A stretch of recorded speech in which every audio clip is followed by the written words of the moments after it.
नमस्कार, मैं Indrajit Kumar let's do it with YouTube channel की न्यूज टुडे के इंस्पायरिंग इनोवेशन में आपका स्वागत है, जहां हम चर्चा करते हैं और विश्लेषण करते हैं आज की महत्वपूर्ण खबरों का। अंतर्राष्ट्रीय श्रम संगठन ILO और मानव विकास संस्थान IHT ने इंडिया एम्प्लॉयमेंट रिपोर्ट 2024 जारी की। इस रिपोर्ट में भारत में युवाओं के लिए रोजगार के समक्ष मौजूद चुनौतियों और पिछले 2 दशकों में इसमें आए बदलावों के बारे में बताया गया है। आइए इस रिपोर्ट के मुख्य बिंदुओं पर एक नज़र डालें।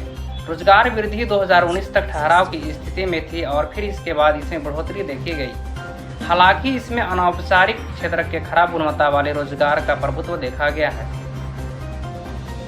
लगभग 82% कार्यबल अनौपचारिक क्षेत्र में कार्यरत है। कोविड-19 महामारी के कारण कार्यबल का गैर कृषि रोजगार की ओर मंद और लगातार वापसी देखी गई है। स्वरोजगार में महिलाओं की भूमिका में वृद्धि देखी गई है और अवैतनिक पारिवारिक श्रम में भी उनकी व्यापक भागीदारी रही है। इसके अलावा श्रमिकों की मजदूरी बहुत कम है और उसमें ठहराव या गिरावट की स्थिति है। पूंजीगत निवेश के चलते श्रम बल की उत्पादकता में लगातार वृद्धि हुई है। यह रोजगार में वृद्धि के बजाय तकनीकी प्रगति और उत्पादकता बढ़ाने के साथ साथ समृद्धि के आपसी संबंध को दर्शाता है। आइए अब एक नज़र डालते हैं युवाओं के लिए रोजगार के समक्ष चुनौतियाँ क्या है। भारत अभी इन्फ्लेक्शन पॉइंट पर खड़ा है क्योंकि युवा आबादी 2036 तक घटकर 23% हो जाने की संभावना है, जो 2021 में 27% थी। शिक्षा के लिए श्रम बल से बाहर रहने वाले युवाओं के चलते युवा श्रम बल भागीदारी कम बनी हुई है।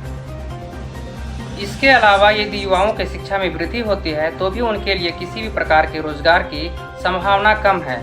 हालांकि तकनीकी शिक्षा प्राप्त युवाओं के लिए रोजगार की संभावना अधिक है। युवा बेरोजगारी लगभग 3 गुना बढ़कर 2000 में 5.7% की तुलना में 2019 में 17.5% हो गई। आइए आखिरी में एक नज़र डालते हैं कार्रवाई के लिए 5 प्रमुख नीतिगत क्षेत्र कौन कौन से हैं। पहला, उत्पादन गतिविधियों एवं समृद्धि को और अधिक रोजगार अनुकूल बनाना। दूसरा, उभरते क्षेत्रों में निवेश कर नौकरी की गुणवत्ता में सुधार करना, सभी के अनुकूल प्रवासन नीति बनाना और बुनियादी अधिकारों को सुनिश्चित करना। तीसरा, महिलाओं और युवाओं की भागीदारी को बढ़ावा देकर श्रम बाजार में मौजूद असमानताओं को कम करना। चौथा, कौशल के लिए प्रशिक्षण पर विशेष बल देना तथा सक्रिय श्रम बाजार नीतियों को और अधिक प्रभावी बनाना। पांचवा, श्रम बाजार में मौजूद नॉलेज डेफिसिट की कमी को दूर करना। धन्यवाद।